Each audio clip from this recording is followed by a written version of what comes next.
This video is just to show you how I refill my Thermacells. I insert a refillable valve in there. There's a lot of videos out there where you can take this brass fitting off, and a tool you'd need for that would be simply a pliers and a screw to get the check valve in. So you'd essentially pull this valve out. Inside of there is just a check valve. You put a screw in there, just get it started, pop that check valve out, and then just press this brass fitting back in.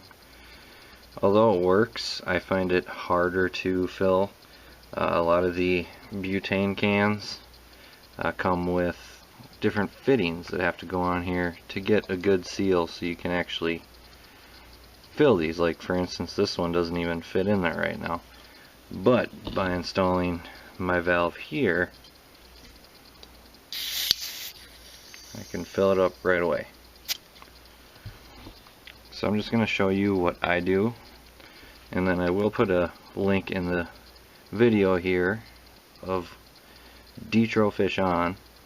He does a little how-to video on how to pop these fittings out, get the check valve out so you can refill them his way. It's definitely much easier. Mine have just had better luck with filling them. It fills them faster. You don't have to mess around with getting the different fittings that come on different types of butanes. So I'll just show you what some tools you'll need and how I do it. Here's just a basic quick overview of some tools that you might need, you may not.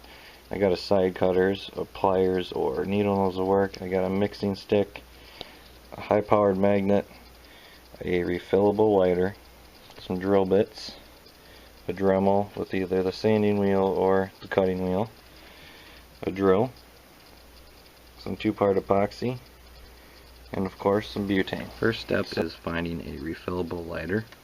This lighter is not refillable. There's no valve in there. In fact, it looks just like the Thermacell. So for the sake of this video, I'm just using this as an example, but we don't use those. What I found is the common grill lighter, the long lighters using for lighting your gas grills, your charcoal grills. When you break them open, there is a little lighter inside of them, and you can take that apart. Of course, you want to do this when it's empty, and I'll smash it or cut it off with the Dremel or saw, and all I need is the back end of it, and I got one here for you. So this is what it looks like.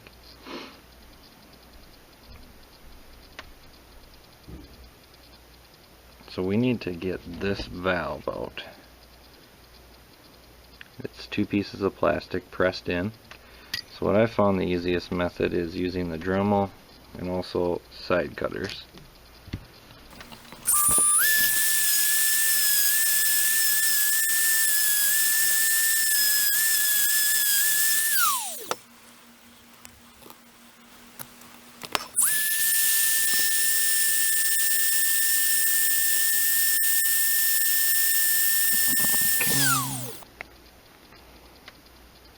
There.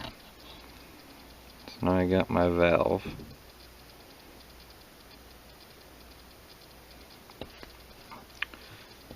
Now what I'm going to do is prep this bottle so I can fit that in there. First thing we need to do is there's a tiny little ball in there. We need to get that out, so you need a little flathead screwdriver or something to push it down. And there it went. You can hear it rattle in there. Okay, so we want to drill a hole.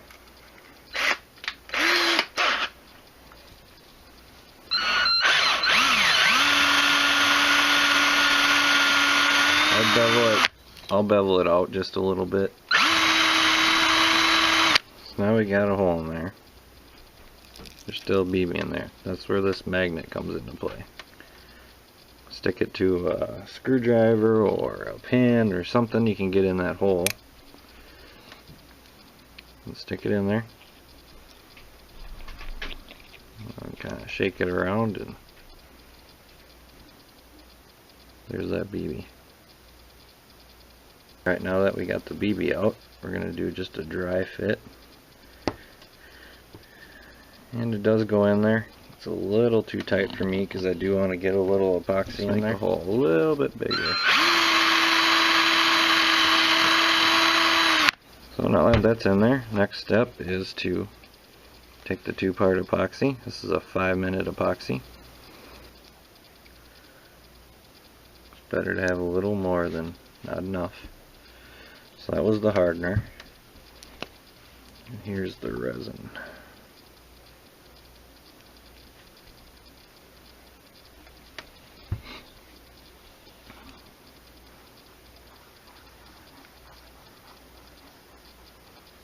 Got my 2-part epoxy. I'm just going to put a little bit on here.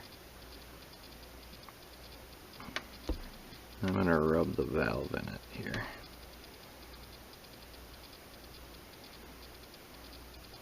It's got a nice little coating.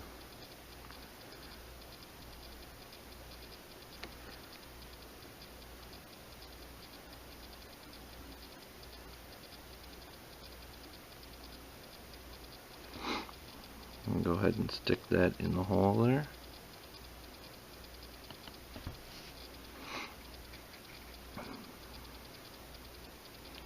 I'm just going to put it on top there.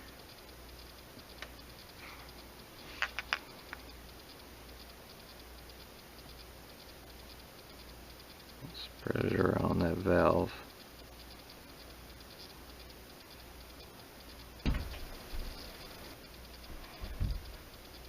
Alright, so it's been 24 hours.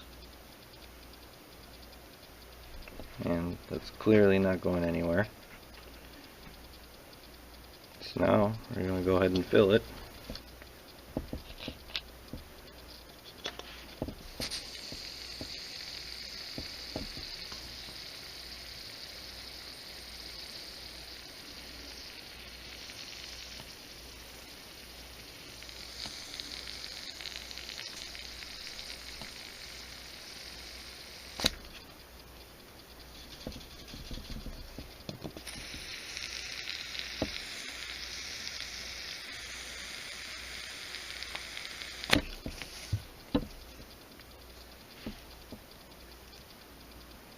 So it's almost full. Don't want to fill it all the way, but there you go.